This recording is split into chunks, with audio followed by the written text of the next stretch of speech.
নমস্কার বন্ধুরা, গল্পের হাটে আপনাদের সকলকে স্বাগত জানাই।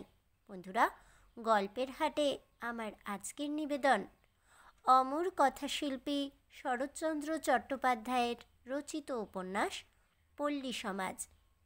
অবশ্যই পল্লী সমাজ উপন্যাসটি শুনতে হলে ভিডিওটি স্কিপ না করে শেষ পর্যন্ত দেখতে থাকুন।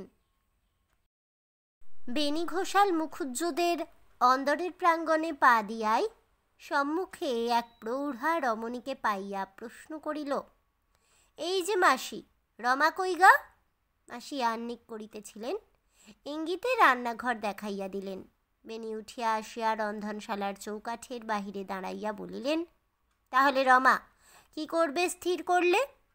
জ্বলন্ত উনান হইতে শব্দায়মান কড়াটা নামাইয়া রাখিয়া রমা মুখ তুলিয়া চাহিল। কিসের বরদা? বেনি কহিল, তারিণী খুড়োর শ্রাদ্ধের কথাটা বোন। রমেশ তো কালে সে হাজির হয়েছে, বাপের শ্রাদ্ধ খুব ঘটা করে করবে বলেই বোধ হচ্ছে। যাবে নাকি? রমা দুই চক্ষু বিস্ময়ে বিস্ফারিত করিয়া বলিল, আমি যাব তারিণী ঘোষালের বাড়ি? বেনি ঈষৎ লজ্জিত হইয়া কহিল, সে তো জানি দিদি, আর যেই হোক তোরা কিছুতেই সেখানে যাবি নে। তবে শুনছি নাকি ছোড়া সমস্ত বাড়ি বাড়ি নিজে গিয়ে বলবে। বজ্জাতি বুদ্ধিতে সে তার বাপেরও ওপরে যায়। যদি আসে তাহলে কি বলবে? রমা সরসে জবাব দিল, আমি কিছুই বলবো না, বাইরের দারোয়ান তার উত্তর দেবে। পূজা নিরতা মাসির কর্ণরন্ধ্রে এই অত্যন্ত রুচিকর দলাদলির আলোচনা পৌঁছিবা মাত্রই তিনি আহ্নিক ফেলিয়া রাখিয়া উঠিয়া আসিলেন। মঞ্জির কথা শেষ না হইতেই অত্যুত্তক্ত খইয়ের মতো ছিটকাইয়া উঠিয়া কহিলেন, দরোয়ান কেন? আমি বলতে জানি নে। নচ্ছার বেটাকে এমনি বলাই বলবো যে বাছাধন জন্মে কখনো আর মুখুজ্জে বাড়িতে মাথা গলাবে না। তারিণী ঘোষালের বেটা ঢুকবে নেমন্তন্ন করতে আমার বাড়িতে? আমি কিছুই ভুলিনি বেনি মাধব। তারিণী তার ছেলের সঙ্গেই আমার রমার বিয়ে দিতে চেয়েছিল। তখনও তো আর আমার যতীন জন্মায়নি। ভেবেছিল যদু মুখুজ্জের সমস্ত বিষয়টা তাহলে মুঠোর মধ্যে আসবে। বুঝলে না বাবা বেনি? তা যখন হলো না, তখন ওই ভৈরব আচার্যিকে দিয়ে কি সব জপ তপ টুকটাক করিয়ে মায়ের কপালে আমার এমন আগুন ধরিয়ে দিলে যে 6 মাস পেরুলো না, বাছার হাতের নোয়া, মাথার সিঁদুর ঘুচে গেল। ছোট জাত হয়ে চায় কিনা যদু মুখুজ্জের মেয়েকে বউ করতে, তেমনি হারামজাদার মরণও হয়েছে। বেটার হাতের আগুনটুকু পর্যন্ত পেলে না।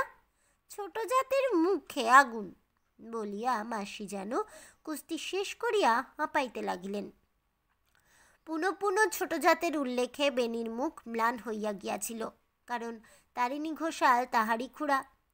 রমা ইহা লক্ষ্য করিয়া মাসিকে তিরস্কারের কণ্ঠে কহিল, কেন মাসি, তুমি মানুষের জাত নিয়ে কথা কও? জাত তো আর কারুর হাতে গড়া জিনিস নয়, যে যেখানে জন্মেছে সেই তার ভালো। বেনি লজ্জিতভাবে একটুখানি হাসিয়া কহিল, না রমা, মাসি ঠিক কথাই বলেছেন। তুমি কত বড় কুলীনের মেয়ে, তোমাকে কি আমরা ঘরে আনতে পারি বোন? ছোট খুড়োর এ কথা মুখে আনাই বেয়াদপি। আর টুকটাকের কথা যদি বলো তো সে সত্যি। দুনিয়ায় ছোট খুড়ো আর ওই বেটা ভৈরব আচার্যির অসাধ্য কাজ কিচ্ছু নেই। ওই ভৈরব তো হয়েছে আজকাল রমেশের মুরব্বি। মাসি কহিলেন, সে তো জানা কথা বেনি, ছোড়া 10-12 বছর তো দেশে আসেনি, এতদিন ছিল কোথায়? কি করে জানবো মাসি? ছোট খুড়োর সঙ্গে তোমাদেরও যে ভাব, আমাদেরও তাই। শুনছি এতদিন নাকি বোম্বাই না কোথায় ছিল।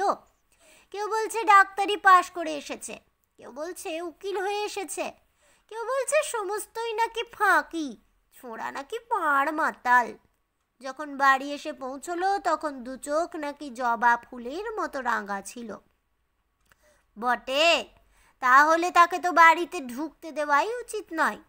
বেনি উৎসাহ ভরে মাথার একটা ঝাঁকানি দিয়া কহিল, নয়ই তো। হ্যাঁ রমা, তোমার রমেশকে মনে পড়ে? নিজের হতভাগ্যের প্রসঙ্গ উঠিয়া পড়ায় রমা মনে মনে লজ্জা পাইয়াছিল। সলজ্জ মৃদু হাসিয়া কহিল, পড়ে বই কি, সে তো আমার চেয়ে বেশি বড় নয়।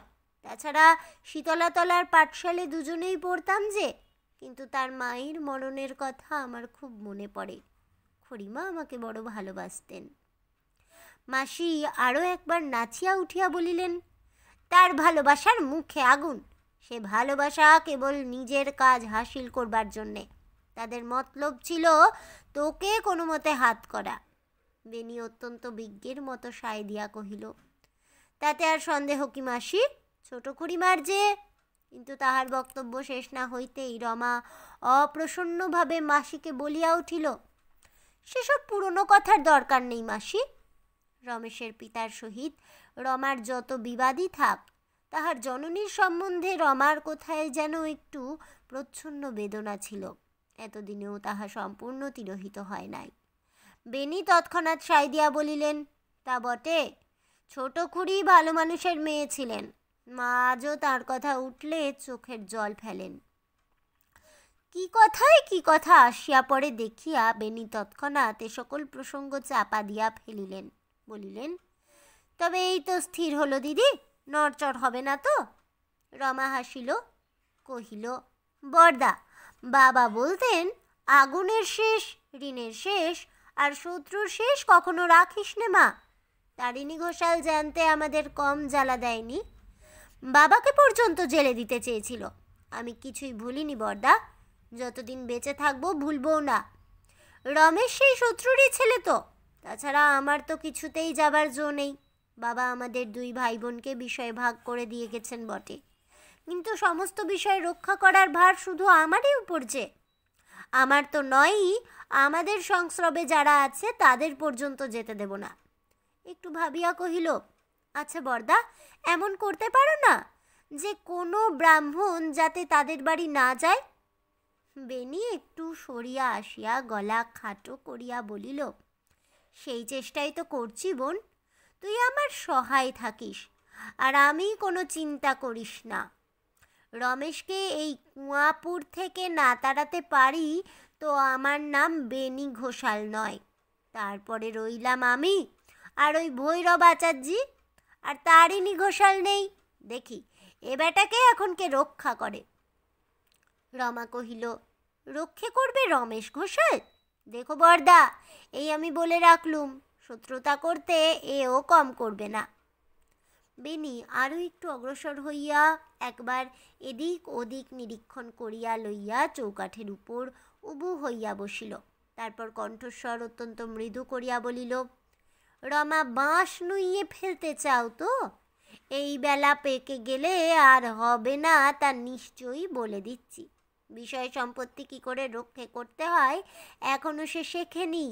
এর মধ্যে যদি না শত্রুকে নির্মূল করতে পারা যায় তো ভবিষ্যতে আর যাবে না। এই কথাটা আমাদের দিবারাত্রি মনে রাখতে হবে যে এ তারিণী ঘোষালেরই ছেলে, আর কেউ নয়। সে আমি বুঝি বরদা। তুই না বুঝিস কি দিদি? ভগবান তোকে ছেলে গড়তে গড়তে মেয়ে গড়েছিলেন বই তো নয়। বুদ্ধিতে একটা পাকা জমিদারও তোর কাছে হটে যায়। একথা আমরা সবাই বলা বলি করি। আচ্ছা, কাল একবার আসবো, আজ বেলা হলো, যাই বলিয়া বেনি উঠিয়া পড়িল। রমা এই প্রশংসায় অত্যন্ত প্রীত হইয়া উঠিয়া দাঁড়াইয়া বিনয় সহকারে কি একটু প্রতিবাদ করিতে গিয়াই তাহার বুকের ভিতর ছ্যাত করিয়া উঠিল। প্রাঙ্গণের এক প্রান্ত হইতে অপরিচিত গম্ভীর কণ্ঠের আহ্বান আসিল, রানী কই রে? রমেশের মা এই নামে ছেলেবেলায় তাহাকে ডাকিতেন।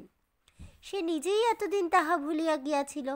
বেনির প্রতি চাহিয়া দেখিল, তারপর তাহার সমস্ত মুখ নীল বর্ণ হইয়া গিয়াছে। পরক্ষণেই রুক্ষ মাথা, খালি পা, উত্তরীয়টা মাথায় জড়ানো রমেশ আসিয়া দাঁড়াইল। বেনির প্রতি চোখ পড়িবা মাত্র বলিয়া উঠিল, এই যে বরদা এখানে? বেশ, চলুন। আপনি না হলে করবে কে? আমি সারা গাঁ আপনাকে খুঁজে বেড়াচ্ছি। কই, রানী কোথায়? বলিয়াই কপাটের সম্মুখে আসিয়া দাঁড়াইল। পালাইবার উপায় নাই। রমা ঘাড় হেঁট করিয়া রহিল। রমেশ মুহূর্ত মাত্র তাহার প্রতি দৃষ্টিপাত করিয়া মহাবিস্ময় প্রকাশ করিয়া বলিয়া উঠিল, এই যে, আরে ইস, কত বড় হয়েছিস রে! ভালো আছিস? রমা তেমনি অধমুখে দাঁড়াইয়া রহিল, হঠাৎ কথা কহিতেই পারিল না। কিন্তু রমেশ একটুখানি হাসিয়া তৎক্ষণাৎ কহিল, চিনতে পারছিস রে, আমি তোদের রমেশ দা। এখনো রমা মুখ তুলিয়া চাহিতে পারিল না, কিন্তু মৃদু কণ্ঠে প্রশ্ন করিল, আপনি ভালো আছেন? হ্যাঁ ভাই, ভালো আছি, কিন্তু আমাকে আপনি কেন রমা? বেনির দিকে চাহিয়া একটুখানি মলিন হাসি হাসিয়া বলিল, রমার সেই কথাটা আমি কোনোদিন ভুলতে পারিনি বরদা। যখন মা মারা গেলেন ও তখন খুব ছোট, সেই বয়সেই আমার চোখ মুছিয়ে দিয়ে বলেছিল, রমেশ দা তুমি কেঁদো না, আমার মাকে আমরা দুজনে ভাগ করে নেব। তোর সে কথা বোধ করি মনে পড়ে না রমা? না। আচ্ছা, আমার মাকে মনে পড়ে তো? কথাটা শুনিয়া রমার ঘাড় যেন লজ্জায় আরো ঝুঁকিয়া পড়িল। সে একটিবারও ঘাড় নাড়িয়া জানাইতে পারিল না যে খুড়িমাকে তাহার খুব মনে পড়ে। রমেশ বিশেষ করিয়া রমাকে উদ্দেশ্য করিয়াই বলিতে লাগিল, আর তো সময় নেই, মাঝে শুধু 3টি দিন বাকি, যা করবার করে দাও ভাই। যাকে বলে একান্ত নিরাশ্রয়, আমি তাই হয়েই তোমাদের দোর গোড়ায় এসে দাঁড়িয়েছি। তোমরা না গেলে এতটুকু ব্যবস্থা পর্যন্ত করতে পারছি না। মাসি আসিয়া নিঃশব্দে রমেশের পিছনে দাঁড়াইলেন। বেনি অথবা রমা কেহই যখন একটা কথারও জবাব দিল না, তখন তিনি সুমুখের দিকে সরিয়া আসিয়া রমেশের মুখ পানে চাহিয়া বলিলেন, তুমি বাপু তারিণী ঘোষালের ছেলে না? রমেশ এই মাসিটিকে ইতিপূর্বে দেখে নাই, কারণ সে গ্রাম ত্যাগ করিয়া যাইবার পরে ইনি রমার জননীর অসুখের উপলক্ষে সেই যে মুখুজ্জে বাড়িতে ঢুকিয়াছিলেন, আর বাহির হন নাই। রমেশ কিছু বিস্মিত হইয়াই তাহার দিকে চাহিয়া রহিল। মাসি বলিলেন, না হলে এমন বেহায়া পুরুষ মানুষ আর কে হবে? যেমন বাপ তেমনি বেটা, বলা নেই কওয়া নেই, একটা গেরস্তের বাড়ির ভিতর ঢুকে উৎপাত করতে শরম হয় না তোমার? রমেশ বুদ্ধিভ্রষ্টের মতো কাঠ হইয়া চাহিয়া রহিল। আমি চললুম বলিয়া বেনি ব্যস্ত হইয়া সরিয়া পড়িল। রমা ঘরের ভিতর হইতে বলিল, কি বকছো মাসি, তুমি নিজের কাজে যাও না? মাসি মনে করিলেন তিনি বঞ্ঝির প্রচ্ছন্ন ইঙ্গিতটা বুঝিলেন, তাই কণ্ঠস্বরে আরও একটু বিষ মিশাইয়া কহিলেন, নে রমা, বকিস নে, যে কাজ করতেই হবে তাতে আমার তোমাদের মতো চক্ষু লজ্জা হয় না। বেনির অমন ভয়ে পালানোর কি দরকার ছিল? বলে গেলেই তো হতো। আমরা বাপু তোমার গোমস্তাও নই, খাস তালুকের প্রজাও নই যে তোমার কর্ম বাড়িতে জল তুলতে ময়দা মাখতে যাব।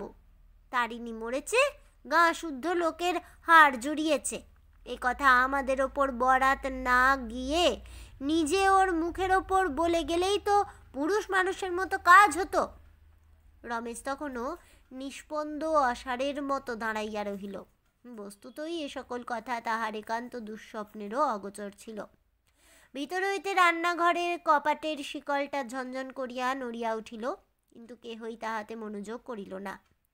মাসি রমেশের নির্বাক ও অত্যন্ত পাংশুবর্ণ মুখের প্রতি চাহিয়া পুনরপি বলিলেন, যাই হোক, বামুনের ছেলেকে আমি চাকর দরোয়ান দিয়ে অপমান করাতে চাইনে।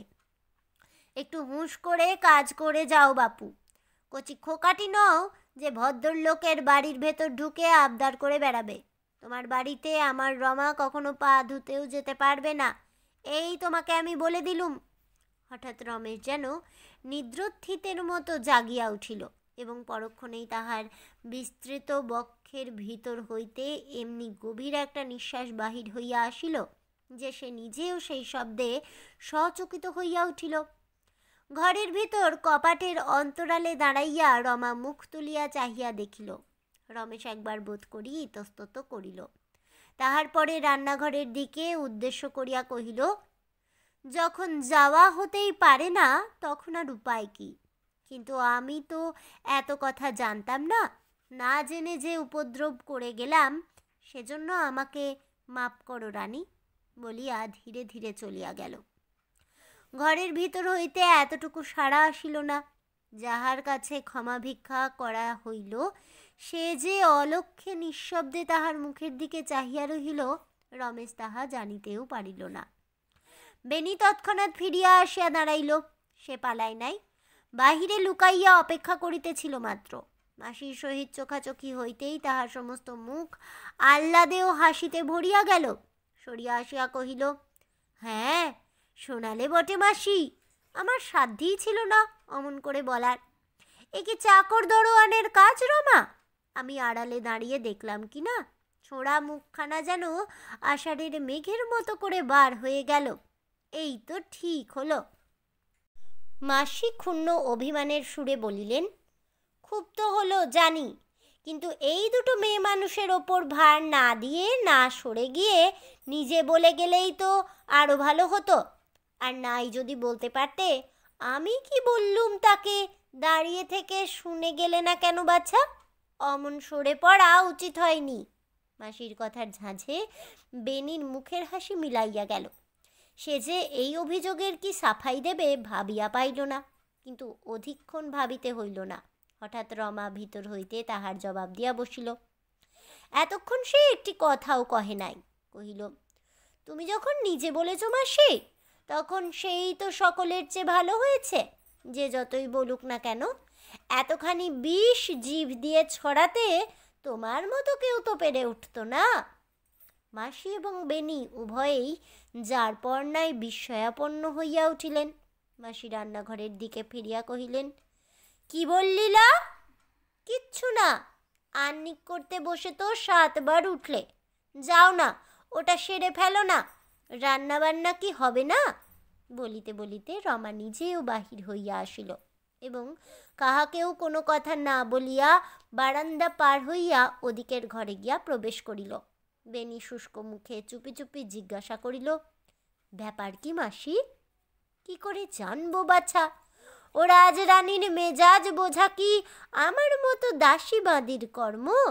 বলিয়া ক্রোধে ক্ষোভে তিনি মুখখানা কালিবর্ণ করিয়া তাহার পূজার আসনে গিয়া উপবেশন করিলেন এবং বোধ করি বা মনে মনে ভগবানের নাম করিতেই লাগিলেন। বেনি ধীরে ধীরে প্রস্থান করিল। এই কুয়াপুরের বিষয়টা অর্জিত হইবার একটু ইতিহাস আছে, তাহা এইখানে বলা আবশ্যক। প্রায় 100 বর্ষ পূর্বে মহাকুলীন বলরাম মুখুজ্জে তাহার মিতা বলরাম ঘোষালকে সঙ্গে করিয়া বিক্রমপুর হইতে এদেশে আসেন। মুখুজ্জে শুধু কুলীন ছিলেন না, বুদ্ধিমানও ছিলেন। বিবাহ করিয়া বর্ধমান রাজ সরকারের চাকরি করিয়া এবং আরও কি করিয়া এই বিষয়টুকু হস্তগত করেন। ঘোষালও এই দিকেই বিবাহ করেন, কিন্তু পিতৃঋণ শোধ করা ভিন্ন আর তাহার কোনো ক্ষমতাই ছিল না। তাই দুঃখে কষ্টেই তাহার দিন কাটিতেছিল। এই বিবাহ উপলক্ষেই নাকি দুই মিতার মনোমালিন্য ঘটে। পরিশেষে তাহা এমন বিবাদে পরিণত হয় যে এক গ্রামে বাস করিয়াও 20 বৎসরের মধ্যে কেহ কাহারও মুখ দর্শন করেন নাই। বলরাম মুখুজ্জে যেদিন মারা গেলেন সেদিনও ঘোষাল তাহার বাটিতে পা দিলেন না, কিন্তু তাহার মরণের পরদিন অতি আশ্চর্য কথা শোনা গেল। তিনি নিজেই সমস্ত বিষয় চুল চিরিয়া অর্ধেক ভাগ করিয়া নিজের পুত্র ও মিতার পুত্রগণকে দিয়া গিয়াছেন। সেই অবধি এই কুয়াপুরের বিষয় মুখুজ্জে ও ঘোষাল বংশ ভোগ দখল করিয়া আসিতেছে। ইহারা নিজেরাও জমিদার বলিয়া অভিমান করিতেন, গ্রামের লোকও অস্বীকার করিত না। যখনকার কথা বলিতেছি তখন ঘোষাল বংশ ভাগ হইয়াছিল। সেই বংশের ছোট তরফের তারিণী ঘোষাল মোকদ্দমা উপলক্ষে জেলায় গিয়া দিন 6 পূর্বে হঠাৎ যেদিন আদালতে ছোট বড় 5-7টা মুলতুবি মোকদ্দমার শেষ ফলের প্রতি ভ্রুক্ষেপ না করিয়া কোথাকার কোনো অজানা আদালতের মহামান্য সমন মাথায় করিয়া নিঃশব্দে প্রস্থান করিলেন, তখন তাহাদের কুয়াপুর গ্রামের ভিতরে ও বাহিরে একটা হুলুস্থুলু পড়িয়া গেল। বড় তরফের কর্তা বেনি ঘোষাল বুড়োর মৃত্যুতে গোপনে আরামের নিঃশ্বাস ফেলিয়া বাড়ি ফিরিয়া আসিলেন এবং আরও গোপনে দল পাকাইতে লাগিলেন। কি করিয়া খুড়োর আগামী শ্রাদ্ধের দিনটা পণ্ড করিয়া দিবেন। 10 বৎসর খুড়ো ভাইপোর মুখ দেখা দেখি ছিল না। বহু বৎসর পূর্বে তারিণীর গৃহ শূন্য হইয়াছিল। সেই অবধি পুত্র রমেশকে তাহার মামার বাড়ি পাঠাইয়া দিয়া তারিণী বাড়ির ভিতরে দাসদাসী এবং বাইরে মোকদ্দমা লইয়াই কাল কাটাইতেছিলেন। রমেশ রুড়কি কলেজে এই দুঃসংবাদ পাইয়া পিতার শেষ কার্য সম্পন্ন করিতে সুদীর্ঘকাল পরে কাল অপরাহ্নে তাহার শূন্য গৃহে আসিয়া উপস্থিত হইয়াছিল। কর্মবাড়ি মধ্যে শুধু 2টা দিন বাকি। বৃহস্পতিবার রমেশের পিতৃশ্রাদ্ধ। দুই একজন করিয়া ভিন্ন গ্রামের মুরব্বীরা উপস্থিত হইতেছেন, কিন্তু নিজেদের কুয়াপুরের কেন যে কেহ আসে না রমেশ তাহা বুঝিয়াছিল, এবং হয়তো শেষ পর্যন্ত কেহ আসিবেই না তাহাও জানিত। শুধু ভৈরবাচার্য তাহার বাড়ির লোকেরা আসিয়া কাজকর্মে যোগ দিয়াছিল। স্বগ্রামস্থ ব্রাহ্মণদিগের পদধূলির আশা না থাকিলেও উদ্যোগ আয়োজন রমেশ বড় লোকের মতোই করিয়াছিল। আজ অনেকক্ষণ পর্যন্ত রমেশ বাড়ির ভিতরে কাজকর্মে ব্যস্ত ছিল। কি জন্যে বাহিরে আসিতেই দেখিল ইতিমধ্যে দুই প্রাচীন ভদ্রলোক আসিয়া বৈঠকখানার বিছানায় সমাগত হইয়া ধূমপান করিতেছেন। সম্মুখে আসিয়া সবিনয়ে কিছু বলিবার পূর্বেই পিছনের শব্দ শুনিয়া ফিরিয়া দেখিল এক অতি বৃদ্ধ ৫-৬টি ছেলেমেয়ে লইয়া কাশিতে কাশিতে বাড়ি ঢুকিল। তাহার কাঁধে মলিন উত্তরীয়, নাকের উপর একজোড়া ভাঁটার মতো মস্ত চশমা, পিছনে দড়ি দিয়া বাঁধা, সাদা চুল, সাদা গোঁফ, তামাকের ধোঁয়ায় তাম্রবর্ণ। অগ্রসর হইয়া আসিয়া সেই ভীষণ চশমার ভিতর দিয়া রমেশের মুখের দিকে মুহূর্তকাল চাহিয়া বিনা বাক্য ব্যয়ে কাঁদিয়া ফেলিল। রমেশ চিনিল না ইনিকে, কিন্তু যেই হন ব্যস্ত হইয়া কাছে আসিয়া তাহার হাত ধরিতেই সে ভাঙা গলায় বলিয়া উঠিল, না বাবা রমেশ, তারিণী যে এমন করে ফাঁকি দিয়ে পালাবে তা স্বপ্নেও ভাবিনে। কিন্তু আমারও এমন চাটুজ্জে বংশে জন্ম নয় যে কারু ভয়ে মুখ দিয়ে মিথ্যা কথা বেরুবে। আসবার সময় তোমার বেনি ঘোষালের মুখের সামনে বলে এলুম, আমাদের রমেশ যেমন শ্রাদ্ধের আয়োজন করছে এমন করা চুলোয় যাক, এ অঞ্চলে কেউ চোখেও দেখেনি। একটু থামিয়া বলিল, আমার নামে অনেক শালা অনেক রকম করে তোমার কাছে লাগিয়ে যাবে বাবা, কিন্তু এটা নিশ্চয়ই যেন এই ধর্মদাস শুধু ধর্মেরই দাস আর কারো নয়। এই বলিয়া বৃদ্ধ সত্য ভাষণের সমস্ত পৌরুষ আত্মসাৎ করিয়া গোবিন্দ গাঙ্গুলির হাত হইতে হুঁকাটা ছিনাইয়া লইয়া তাহাতে এক টান দিয়াই প্রবল বেগে কাশিয়া ফেলিল। ধর্মদাস নিতান্ত অত্যুক্তি করেন নাই। উদ্যোগ আয়োজন যেরূপ হইতেছিল এদিকে সেরূপ কেহ করে নাই। কলিকাতা হইতে ময়রা আসিয়াছিল, তাহারা প্রাঙ্গণের একধারে ভিয়ান চড়াইয়াছে, সেদিকে পাড়ার কতগুলো ছেলে মেয়ে ভিড় করিয়া দাঁড়াইয়াছে। কাঙালিদের বস্ত্র দেওয়া হইবে চণ্ডীমণ্ডপের ওধারের বারান্দায় অনুগত ভৈরব আচার্য থান ফাড়িয়া পাঠ করিয়া গাদা করিতেছিল। সেদিকেও জন কয়েক লোক থাবা পাতিয়া বসিয়া এই অপব্যয়ের পরিমাণ হিসাব করিয়া মনে মনে রমেশের নির্বুদ্ধিতার জন্য তাহাকে গালি পাড়িতেছিল। গরিব দুঃখী সংবাদ পাইয়া অনেক দূরের পথ হইতেও আসিয়া জুটিতেছিল। লোকজন প্রজা পাঠক বাড়ি পরিপূর্ণ করিয়া কেহ কলহ করিতেছিল, কেহ বা মিছামিছি শুধু কোলাহল করিতেছিল। চারিদিকে চাহিয়া ব্যয়বাহুল্য দেখিয়া ধর্মদাসের কাশি আরও বাড়িয়া গেল। প্রত্যুত্তরে রমেশ সংকুচিত হইয়া না না বলিয়া আরও কি বলিতে যাইতেছিল, কিন্তু ধর্মদাস হাত নাড়িয়া থামাইয়া দিয়া ঘর ঘর করিয়া কত কি বলিয়া ফেলিল। কিন্তু কাশির ধমকে তাহার একটি বর্ণও বুঝা গেল না। গোবিন্দ গাঙ্গুলি সর্বাগ্রে আসিয়াছিল, সুতরাং ধর্মদাস যাহা বলিয়াছিল তাহা বলিবার সুবিধা তাহারই সর্বাপেক্ষা অধিক থাকিয়াও নষ্ট হইয়াছে ভাবিয়া তাহার মনে মনে ভারী একটা ক্ষোভ জন্মিতেছিল। সে এ সুযোগ আর নষ্ট হইতে দিল না। ধর্মদাসকে উদ্দেশ্য করিয়া তাড়াতাড়ি বলিয়া উঠিল, কাল সকালে বুঝলে ধর্মদাস দা, এখানে আসিব বলে বেরিয়েও আসা হলো না। বেনির ডাকাডাকি, গোবিন্দ খুড়ো তামাক খেয়ে যাও। একবার ভাবলুম কাজ নেই, তারপর মনে হলো ভাবখানা বেনির দেখেই যাই না। বেনি কি বললে জানো বাবা রমেশ? বললে, খুড়ো, বলি তোমরা তো রমেশের মুরব্বি হয়ে দাঁড়িয়েছ, কিন্তু জিজ্ঞেস করি লোকজন খাবে টাবে তো? আমি বা ছাড়ি কেন? তুমি বড় লোক আছো না আছো, আমার রমেশ কারো চেয়ে খাটো নয়। তোমার ঘরে তো এক মুঠো চিঁড়ের পিত্তেশ কারু নেই। বললুম, বেনি বাবু, এই তো পথ, একবার কাঙালি বিদায়টা দাঁড়িয়ে দেখো। কালকের ছেলে রমেশ, কিন্তু বুকের পাটাও বলি একে। এতটা বয়স হলো, এমন আয়োজন কখনো চোখে দেখিনি। কিন্তু তাও বলি ধর্মদাসদা, আমাদের সাধ্যই বা কি? যার কাজ তিনি উপর থেকে করাচ্ছেন। তারিণীদা সাবভ্রষ্ট দিকপাল ছিলেন বই তো নয়। ধর্মদাসের কিছুতেই কাশি থামে না।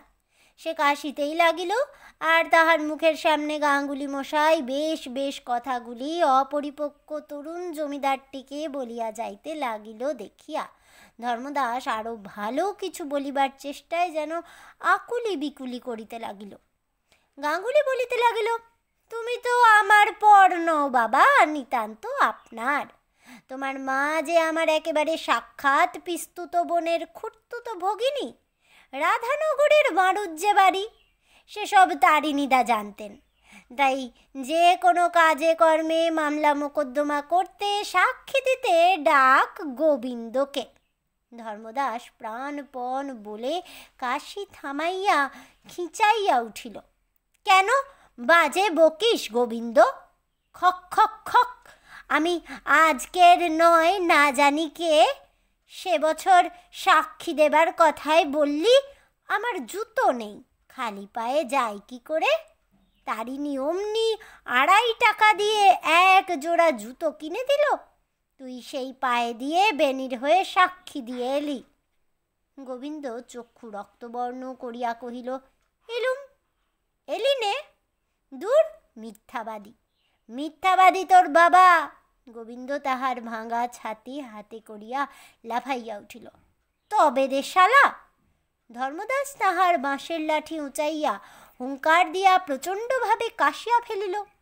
রমেশ শশব ব্যস্ত হয়ে উভয়ের মাঝখানে আসিয়া পড়িয়া স্তম্ভিত হইয়া গেল।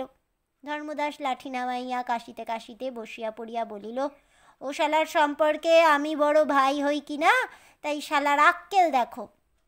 ওহ, শালা আমার বড় ভাই বলিয়া গোবিন্দ গাঙ্গুলিও ছাতি গুটাইয়া বসিয়া পড়িল। শহরের ময়রারা ভিয়ান ছাড়িয়া চাহিয়া রহিল। চতুর্দিকে যাহারা কাজকর্মে নিযুক্ত ছিল চেঁচামেচি শুনিয়া তাহারা তামাশা দেখিবার জন্য সম্মুখে ছুটিয়া আসিল। ছেলেমেয়েরা খেলা ফেলিয়া হাঁ করিয়া মজা দেখিতে লাগিল, এবং এই সমস্ত লোকের দৃষ্টির সম্মুখে রমেশ লজ্জায় বিস্ময়ে হতবুদ্ধির মতো স্তব্ধ হইয়া দাঁড়াইয়া রহিল। তাহার মুখ দিয়া একটা কথাও বাহির হইল না। কি উভয়ই প্রাচীন ভদ্রলোক, ব্রাহ্মণ সন্তান, এত সামান্য কারণে এমন ইতরের মতো গালিগালাজ করতে পারে? বারান্দায় বসিয়া ভৈরব কাপড়ের থাক দিতে দিতে সমস্তই দেখিতেছিল, শুনিতেছিল। এখন উঠিয়া আসিয়া রমেশকে উদ্দেশ্য করিয়া কহিল, প্রায় 100 কাপড় তো হলো, আরও চাই কি? রমেশের মুখ দিয়া হঠাৎ কথাই বাহির হইল না। ভৈরব রমেশের অভিভূত ভাব লক্ষ্য করিয়া হাসিল। মৃদু অনুযোগের স্বরে কহিল, ছি গাঙ্গুলি মশাই, বাবু একেবারে অবাক হয়ে গেছেন। আপনি কিছু মনে করবেন না বাবু, এমন ঢের হয়। বৃহৎ কাজকর্মের বাড়িতে কত ঠেঙ্গাঠেঙ্গি রক্তারক্তি পর্যন্ত হয়ে যায়। আবার যে কে সেই হয়। নিন উঠুন চাটুর্যে মশাই, দেখুন আরও থান ফাড়ব কি না। ধর্মদাস জবাব দিবার পূর্বেই গোবিন্দ গাঙ্গুলি সোৎসাহে শিরশ্চালনপূর্বক খাড়া হইয়া বলিল, হয়তো ঢের হয়, নইলে বিরোধ কর্ম বলেছে কেন? শাস্ত্রে আছে, লক্ষ্য কথা না হলে বিয়েই হয় না যে। সে বছর তোমার মনে আছে ভৈরব, যদু মুখুজ্জে মশাইয়ের কন্যা রমার গাছ পিতিষ্ঠের দিনে সিদে নিয়ে রাঘব ভট্টাচার্যিতে হারান চাটুর্যেতে মাথা ফাটাফাটি হয়ে গেল। কিন্তু আমি বলি ভৈরব ভায়া, বাবাজির এ কাজটা ভালো হচ্ছে না। ছোট লোকদের কাপড় দেওয়া আর ভস্যে ঘি ঢালা এক কথা, তার চেয়ে বামুনদের 1 জোড়া আর ছেলেদের 1খানা করে দিলেই নাম হতো। আমি বলি বাবাজি সেই যুক্তি করুন, কি বলো ধর্মদাসদা? ধর্মদাস ঘাড় নাড়িতে নাড়িতে বলিল, গোবিন্দ মন্দ কথা বলেনি বাবাজি, ও বেটাদের 1000 দিলেও নাম হবার জো নেই, নইলে আর ওদের ছোট লোক বলেছে কেন? বুঝলে না বাবা রমেশ? এখন পর্যন্ত রমেশ নিঃশব্দেই ছিল। এই বস্ত্র বিতরণের আলোচনায় সে একেবারে যেন মর্মাহত হইয়া পড়িল। ইহার সুযুক্তি কুযুক্তি সম্বন্ধে নহে, এখন এইটাই তাহার সর্বাপেক্ষা অধিক বাজিল যে ইহারা যাহাদিগকে ছোট লোক বলিয়া ডাকে তাহাদেরই সহস্র চক্ষুর সম্মুখে এইমাত্র যে এত বড় একটা লজ্জাকর কাণ্ড করিয়া বসিল, সেজন্য ইহাদের কাহারও মনে এতটুকু ক্ষোভ বা লজ্জার কণামাত্রও নাই। ভৈরব মুখপানে চাহিয়া আছে দেখিয়া রমেশ সংক্ষেপে কহিল, আরো 200 কাপড় ঠিক করে রাখুন। তা নইলে কি হয় ভৈরব ভায়া, চলো আমিও যাই, তুমি একা আর কত পারবে বলো। বলিয়া কাহারও সম্মতির অপেক্ষা না করিয়া গোবিন্দ উঠিয়া বস্ত্ররাশির নিকটে গিয়া বসিলেন। রমেশ বাটির ভিতর যাইবার উপক্রম করিতেই ধর্মদাস তাহাকে একপাশে ডাকিয়া লইয়া চুপি চুপি অনেক কথা কহিলেন। রমেশ প্রত্যুত্তরে মাথা নাড়িয়া সম্মতি জ্ঞাপন করিয়া ভিতরে চলিয়া গেল। কাপড় গুছাইতে গুছাইতে গোবিন্দ গাঙ্গুলি আর চোখে সব দেখিল। কই গো বাবাজি, কোথায় গো বলিয়া একটা শীর্ণকায় মুণ্ডিত শ্বশ্রু প্রাচীন ব্রাহ্মণ প্রবেশ করিল। ইহার সঙ্গেও গুটি 3 ছেলে মেয়ে।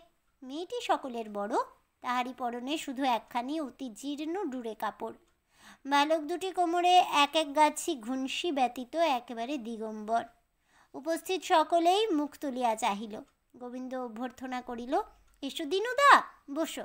বড় ভাগ্যি আমাদের যে আজ তোমার পায়ের ধুলো পড়ল। ছেলেটা একা সারা হয়ে যায়, তা তোমরা? ধর্মদাস গোবিন্দের প্রতি কটমট করিয়া চাহিল। সে ভ্রুক্ষেপ মাত্র না করিয়া কহিল, তা তোমরা তো কেউ এদিক মারাবে না দাদা, বলিয়া তাহার হাতে হুঁকাটা তুলিয়া দিল। দিনু ভট্টাচার্য আসন গ্রহণ করিয়া দগ্ধ হুঁকাটায় নিরর্থক গোটা 2 টান দিয়া বলিল, আমি তো ছিলাম না ভায়া, তোমার বউ ঠাকুরুনকে আনতে তার বাপের বাড়ি গিয়েছিলুম। বাবাজি কোথায়? শুনছি নাকি ভারী আয়োজন হচ্ছে। পথে আসতে ও গায়ের হাটে শুনে এলুম খাইয়ে দাইয়ে ছেলে বুড়োর হাতে 16খানা করে লুচি আর 4 জোড়া করে সন্দেশ দেওয়া হবে। গোবিন্দ গলা খাটো করিয়া কহিল, তাছাড়া হয়তো 1খানা করে কাপড়ও। এই যে রমেশ বাবাজি, তাই দিনুদাকে বলছিলুম, বাবাজি তোমাদের 5 জনের বাপ মায়ের আশীর্বাদে জোগাড় সোগাড় একরকম করা তো যাচ্ছে, কিন্তু বেনি একেবারে উঠে পড়ে লেগেছে। এই আমার কাছেই 2বার লোক পাঠিয়েছে। তা আমার কথা না হয় ছেড়েই দিলে। রমেশের সঙ্গে আমার যেন নারীর টান রয়েছে, কিন্তু এই যে দিনুদা, ধর্মদাসদা, এরাই কি বাবা তোমাকে ফেলতে পারবেন? দিনুদা তো পথ থেকে শুনতে পেয়ে ছুটে আসছেন, ওরে ও ষষ্ঠীচরণ, তামাক দে না রে। বাবা রমেশ, একবার এদিকে এসো দেখি, একটা কথা বলে নি। নিভৃতে ডাকিয়া লইয়া গোবিন্দ ফিসফিস করিয়া জিজ্ঞাসা করিল, ভিতরে বুঝি ধর্মদাস গিন্নি এসেছে? খবরদার খবরদার, অমন কাজটি করো না বাবা। বিটলে বামুন যতই ফসলাক, ধর্মদাস গিন্নির হাতে ভাঁড়ারের চাবি টাবি দিও না বাবা, কিচ্ছুতে দিও না। ঘি ময়দা তেল নুন অর্ধেক সরিয়ে ফেলবে। তোমার ভাবনা কি বাবা? আমি গিয়ে তোমার মামিকে পাঠিয়ে দেব, সে এসে ভাঁড়ারের ভার নেবে। তোমার 1 গাছি কুটো পর্যন্ত লোকসান হবে না। রমেশ ঘাড় নাড়িয়া যে আজ্ঞা বলিয়া মৌন হইয়া রহিল, তাহার বিস্ময়ের অবধি নাই। ধর্মদাস যে তাহার গৃহিণীকে ভাঁড়ারের ভার লইবার জন্য পাঠাইয়া দিবার কথা এত গোপনে কহিয়াছিল, গোবিন্দ ঠিক তাহাই আন্দাজ করিয়াছিল কিরূপে। উলঙ্গ শিশু দুটা ছুটিয়া আসিয়া দিনুদার কাঁধের উপর ঝুলিয়া পড়িল। বাবা, সন্দেশ খাবো। দিনু একবার রমেশের প্রতি একবার গোবিন্দের প্রতি চাহিয়া কহিল, সন্দেশ কোথায় পাবো রে? কেন, ওই যে হচ্ছে, বলিয়া তাহারা ওদিকের ময়রাদের দেখাইয়া দিল। আমরাও দাদামশাই, বলিয়া নাকে কাঁদিতে কাঁদিতে আরও 3-4টি ছেলেমেয়ে ছুটিয়া আসিয়া বৃদ্ধ ধর্মদাসকে ঘিরিয়া ধরিল। বেশ তো বেশ তো, বলিয়া রমেশ ব্যস্ত হইয়া অগ্রসর হইয়া আসিল। ও আচার্যি মশাই, বিকেলবেলায় ছেলেরা সব বাড়ি থেকে বেরিয়েছে, খেয়ে তো আসেনি। ওহে, ও কি কি নাম তোমার? নিয়ে এসো তো ওই থালাটা এদিকে। ময়রা সন্দেশের থালা লইয়া আসিবা মাত্র ছেলেরা উপর হইয়া পড়িল। বাটিয়া দিবার অবকাশ দেয় না, এমনি ব্যস্ত করিয়া তুলিল। ছেলেদের খাওয়া দেখিতে দেখিতে দীননাথের শুষ্ক দৃষ্টি সজল ও তীব্র হইয়া উঠিল। ওরে ও খেদি, খাচ্ছিস তো? সন্দেশ হয়েছে কেমন বল দেখি। বেশ বাবা, বলিয়া খেদি চিবাইতে লাগিল। দিনু মৃদু হাসিয়া ঘাড় নাড়িয়া বলিল, হ্যাঁ, তোদের আবার পছন্দ, মিষ্টি হলেই হলো। হ্যাঁ রে, কারিগর এ কড়াটা কেমন নামালে, কি বলো গোবিন্দ ভায়া? এখনো একটু রোদ আছে বলে মনে হচ্ছে না? ময়রা কোনো দিকে না চাহিয়াই তৎক্ষণাৎ কহিল, আগে আছে বই কি, এখনো ঢের বেলা আছে, এখনো সন্ধে আহ্নিকের। তবে কই দাও দেখি একটা গোবিন্দ ভায়াকে, চোখে দেখুক কেমন কলকাতার কারিগর তোমরা। না না, আমাকে আবার কেন, তবে আধখানার বেশি নয়। ওরে ষষ্ঠীচরণ, একটু জল আন দিকি বাবা, হাতটা ধুয়ে ফেলি। রমেশ ডাকিয়া বলিয়া দিল। অমনি বাড়ির ভিতর থেকে গোটা চারেক থালাও নিয়ে আসিল ষষ্ঠীচরণ। প্রভুর আদেশ মতো ভিতর হইতে গোটা তিনেক রেকাবি ও জলের গেলাস আসিল, এবং দেখিতে দেখিতে এই বৃহৎ থালার অর্ধেক মিষ্টান্ন এই 3 প্রাচীন ম্যালেরিয়া ক্লিষ্ট সদ্ব্রাহ্মণের জলযোগে নিঃশেষিত হইয়া গেল। হ্যাঁ, কলকাতার কারিগর বটে, কি বলো ধর্মদাসদা? বলিয়া দীননাথ রুদ্ধ নিঃশ্বাস ত্যাগ করিল। ধর্মদাসদার তখনও শেষ হয় নাই, এবং যদিচ তাহার অব্যক্ত কণ্ঠস্বর সন্দেশের তাল ভেদ করিয়া সহজে মুখ দিয়া বাহির হইতে পারিল না, তথাপি বোঝা গেল এ বিষয়ে তাহার মতভেদ নাই। হ্যাঁ, ওস্তাদি হাত বটে বলিয়া গোবিন্দ সকলের শেষে হাত ধুইবার উপক্রম করিতেই ময়রা সবিনয়ে অনুরোধ করিল, যদি কষ্টই করলেন ঠাকুর মশাই, তবে মিহিদানাটা একটু পরখ করে নিন। মিহিদানা কই, আনো দেখি বাপু। মিহিদানা আসিল, এবং এতগুলি সন্দেশের পরে এই নূতন বস্তুটির সদ্ব্যবহার দেখিয়া রমেশ নিঃশব্দে চাহিয়া রহিল। দীননাথ মেয়ের প্রতি হস্ত প্রসারিত করিয়া কহিল, ওরে ও খেদি, ধর দিকি মা এই দুটো মিহিদানা। আমি আর খেতে পারবো না বাবা। পারবি, এক ঢোক জল খেয়ে গলাটা ভিজিয়ে নে দেখি। মুখ মেরে গেছে বই তো নয়, না পারিস আঁচলে একটা গেরো দিয়ে রাখ, কাল সকালে খাস। হ্যাঁ বাপু, খাওয়ালে বটে, যেন অমৃত। তা বেশ হয়েছে, মিষ্টি বুঝি 2 রকম করলে বাবাজি? রমেশকে বলিতে হইল না। ময়রা সোৎসাহে কহিল, আগে না, রসগোল্লা, ক্ষীরমোহন। ক্ষীরমোহন কই, সে তো বার করলে না বাপু। বিস্মিত রমেশের মুখের পানে চাহিয়া দীননাথ কহিল, খেয়েছিলুম বটে, রাধানগরের বসেদের বাড়িতে, আজও যেন মুখে লেগে রয়েছে। বললে বিশ্বাস করবে না বাবাজি, ক্ষীরমোহন খেতে আমি বড্ড ভালোবাসি। রমেশ হাসিয়া একটুখানি ঘাড় নাড়িল। কথাটা বিশ্বাস করা তাহার কাছে অত্যন্ত কঠিন বলিয়া মনে হইল না। রাখাল কি কাজে বাহিরে যাইতেছিল, রমেশ তাহাকে ডাকিয়া কহিল, ভেতরে বোধ করি আচার্য মশাই আছেন, যা তো রাখাল, কিছু ক্ষীরমোহন তাকে আনতে বলে আয় দেখি। সন্ধ্যা বোধ করি উত্তীর্ণ হইয়াছে, তথাপি ব্রাহ্মণেরা ক্ষীরমোহনের আশায় উৎসুক হইয়া বসিয়া আছেন।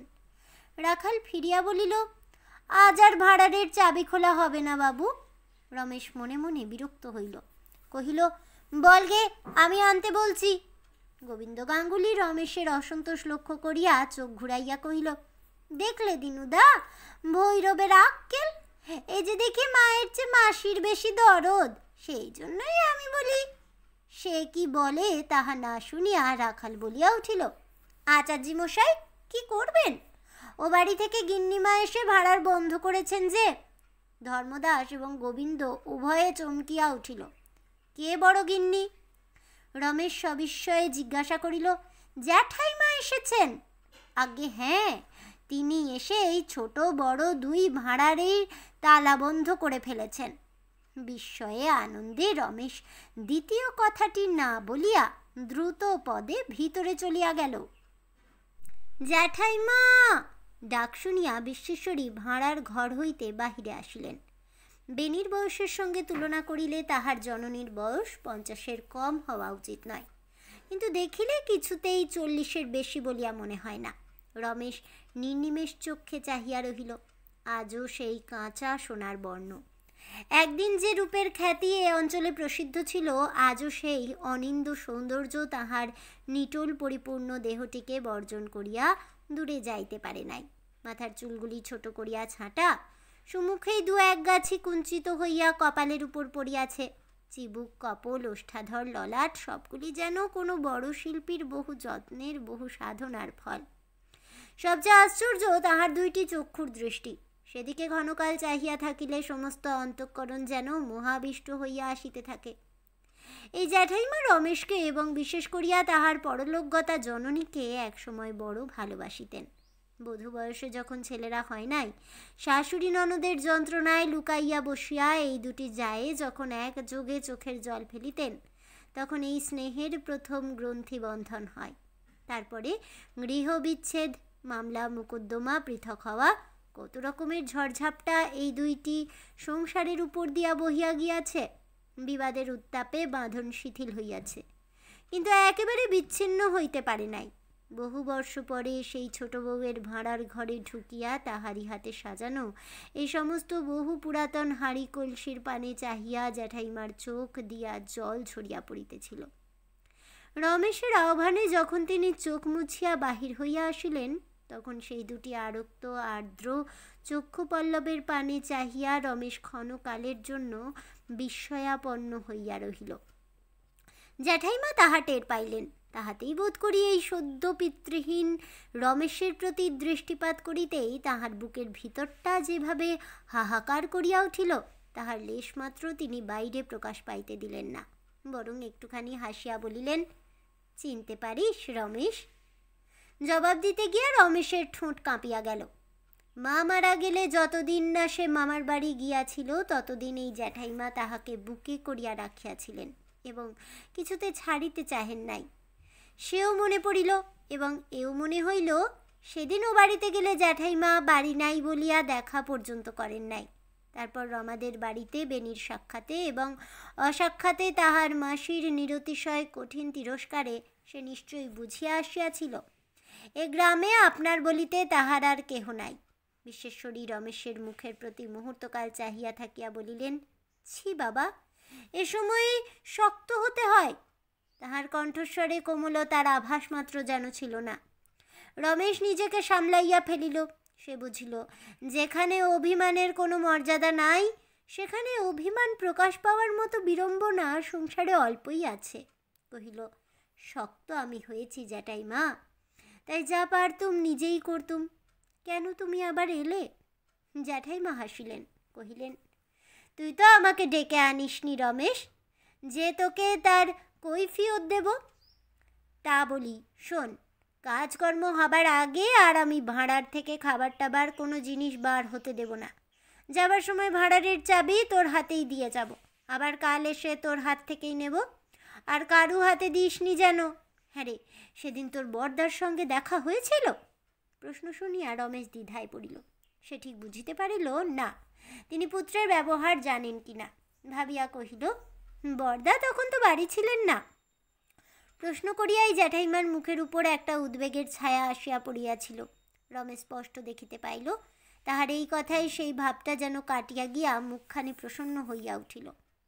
হাসি মুখে সস্নেহে অনুযোগের কণ্ঠে বলিলেন, আহ আমার কপাল, এই বুঝি? হ্যাঁ রে, দেখা হয়নি বলে আর যেতে নেই।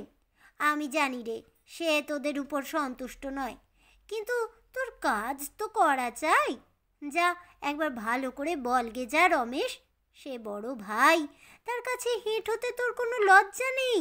তাছাড়া এটা মানুষের এমনি দুঃসময় বাবা, যে কোনো লোকের হাতে পায়ে ধরে মিটমাট করে নিতেও লজ্জা নেই। লক্ষ্মী মানিক আমার, যা একবার, এখন বোধহয় সে বাড়িতেই আছে। রমেশ চুপ করিয়া রহিল। এই আগ্রহ আতিশয্যের হেতুও তাহার কাছে সুস্পষ্ট হইল না, মন হইতে সংশয়ও ঘুচিল না। বিশ্বেশ্বরী আরও কাছে সরিয়া আসিয়া মৃদুস্বরে কহিলেন, বাইরে যারা বসে আছেন তাদের আমি তোর চেয়ে ঢের বেশি জানি, তাদের কথা শুনিস নে, আয় আমার সঙ্গে, তোর বরদার কাছে একবার যাবি চল। রমেশ ঘাড় নাড়িয়া বলিল, না জ্যাঠাইমা, সে হয় না। আর বাইরে যারা বসে আছেন তারা যাই হন, তারাই আমার সকলের চেয়ে আপনার। সে আরও কি বলতে যাইতেছিল, কিন্তু হঠাৎ জ্যাঠাইমার মুখের প্রতি লক্ষ্য করিয়া সে মহাবিস্ময়ে চুপ করিল। তাহার মনে হইল, জ্যাঠাইমার মুখখানি যেন সহসা চারিদিকের সন্ধ্যার চেয়েও বেশি মলিন হইয়া গেল। খানিক পরে তিনি একটা নিঃশ্বাস ফেলিয়া বলিলেন, আচ্ছা তবে তাই। যখন তার কাছে যাওয়া হতেই পারবে না তখন আর সে নিয়ে কথা কয়ে কি হবে। যা হোক, তুই কিছু ভাবিসনি বাবা, কিছুই আটকাবে না। আমি আবার খুব ভোরেই আসব বলিয়া বিশ্বেশ্বরী তাহার দাসীকে ডাকিয়া লইয়া খিড়কির দ্বার দিয়া ধীরে ধীরে বাহির হইয়া গেলেন। বেণীর সহিত রমেশের ইতিমধ্যে দেখা হইয়া যে একটা কিছু হইয়া গিয়াছে তাহা তিনি বুঝিলেন। তিনি যে পথে গেলেন সেই দিকে চাহিয়া কিছুক্ষণ নিঃশব্দে দাঁড়াইয়া থাকিয়া রমেশ ম্লান মুখে যখন বাহিরে আসিল তখন গোবিন্দ ব্যগ্র হইয়া জিজ্ঞাসা করিল, বাবাজি, বড় গিন্নি এসেছিলেন না? রমেশ ঘাড় নাড়িয়া বলিল, হ্যাঁ, শুনলুম ভাঁড়ার বন্ধ করে চাবি নিয়ে গেলেন, তাই না? রমেশ তেমনি মাথা নাড়িয়া জবাব দিল, কারণ অবশেষে কি মনে করিয়া তিনি যাইবার সময় ভাঁড়ারের চাবি নিজেই লইয়া গিয়াছিলেন। গোবিন্দ কহিল, দেখলে ধর্মদাস দা, যা বলেছি তাই। বলি মতলবটা বুঝলে বাবাজি? রমেশ মনে মনে অত্যন্ত ক্রুদ্ধ হইল, কিন্তু নিজের নিরুপায় অবস্থা স্মরণ করিয়া সহ্য করিয়া চুপ করিয়া রহিল। দরিদ্র দিনু ভট্টাচার্য তখনও যায় নাই, কারণ তাহার বুদ্ধিশুদ্ধি ছিল না।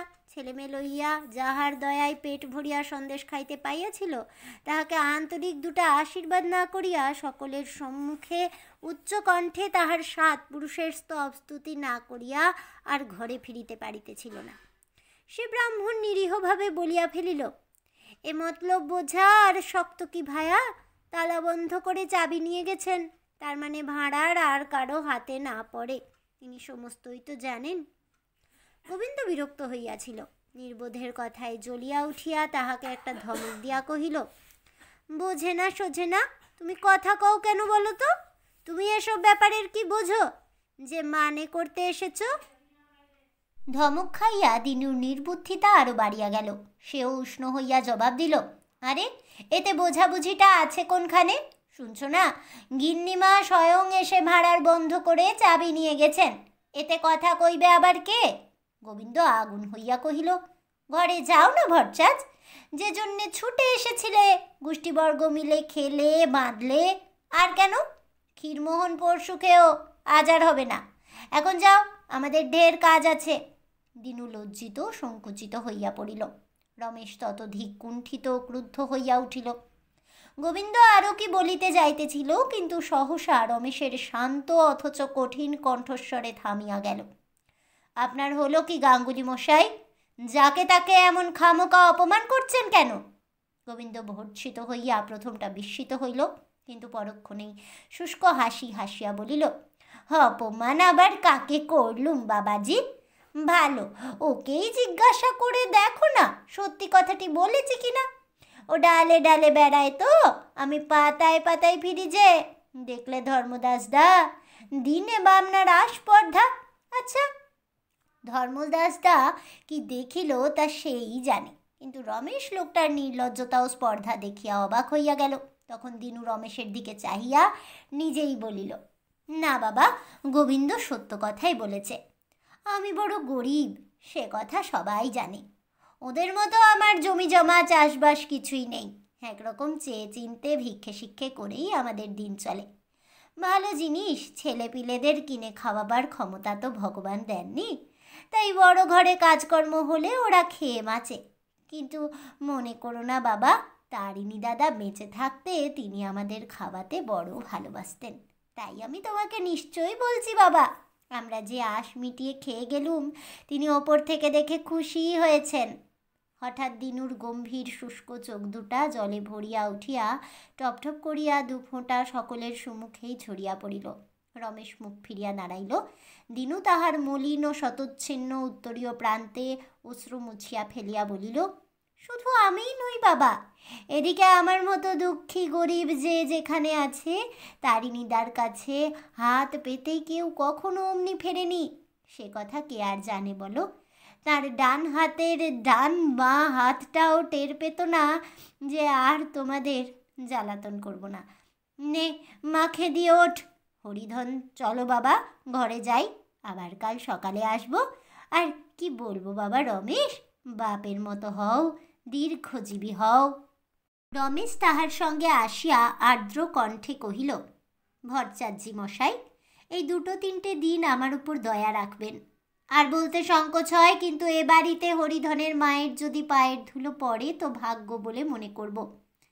ভট্টাচার্যি মশাই ব্যস্ত হইয়া নিজের দুই হাতের মধ্যে রমেশের দুই হাত চাপিয়া ধরিয়া কাঁদো কাঁদো হইয়া বলিল, আমি বড় দুঃখী বাবা রমেশ, আমাকে এমন করে বললে যে লজ্জায় মরে যাই। ছেলে মেয়ের সঙ্গে করিয়া বৃদ্ধ ধীরে ধীরে চলিয়া গেল।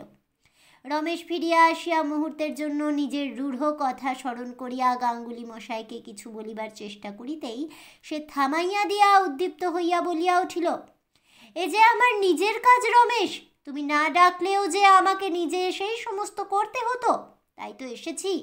ধর্মদাস দা আর আমি দুই ভাই তো তোমার ডাকবার অপেক্ষা রাখিনি বাবা। ধর্মদাস এইমাত্র তামাক খাইয়া কাশিতেছিল। লাঠিতে ভর দিয়া দাঁড়াইয়া কাশির ধমকে চোখ মুখ রাঙ্গা করিয়া হাত ঘুরাইয়া বলি শোনো রমেশ, আমরা বেনি ঘোষাল নই, আমাদের জন্মের ঠিক আছে। তাহার কুৎসিত কথায় রমেশ চমকিয়া উঠিল, কিন্তু রাগ করিল না।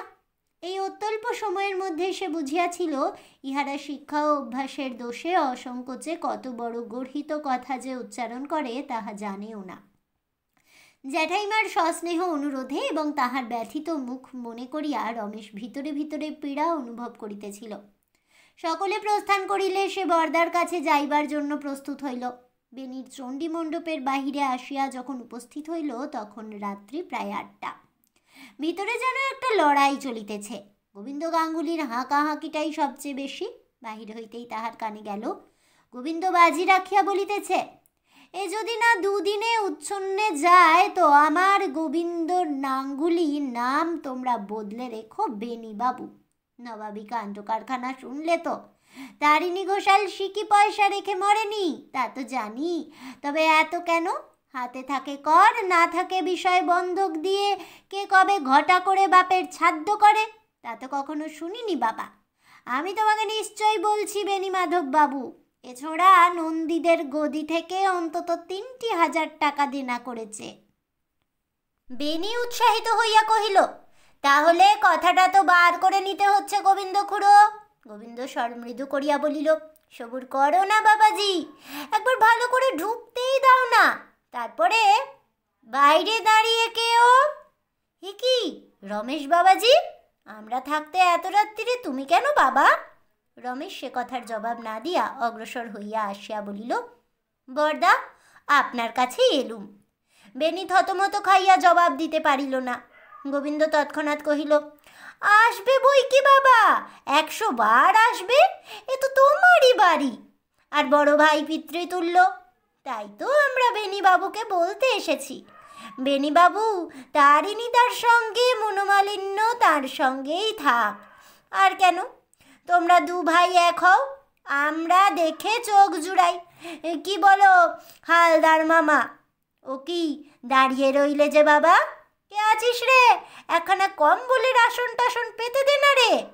না বেনিবাবু, তুমি বড় ভাই, তুমি সব, তুমি আলাদা হয়ে থাকলে চলবে না। তাছাড়া বড় গিন্নি ঠাকরুন যখন স্বয়ং গিয়ে উপস্থিত হয়েছেন তখন। বেনি চমকাইয়া উঠিল, মা গিয়েছিলেন? এই চমকটা লক্ষ্য করিয়া গোবিন্দ মনে মনে খুশি হইল, কিন্তু বাহিরে সে ভাব গোপন করিয়া নিতান্ত ভালো মানুষের মতো খবরটা ফলাও করিয়া বলিতে লাগিল, শুধু যাওয়া কেন, ভাড়ার টাড়ার করা কর্ম যা কিছু তিনিই তো করছেন, আর তিনি না করলে করবেই বা কে? সকলেই চুপ করিয়া রহিল।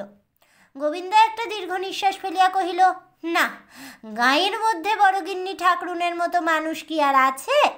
না হবে কেন? না, বেনিবাবু সামনে বললে খোশামোদ করা হবে, কিন্তু যে যাই বলুক, গাঁয়ে যদি লক্ষ্মী থাকেন তো সে তোমার মা। এমন মা কি কারু হয়?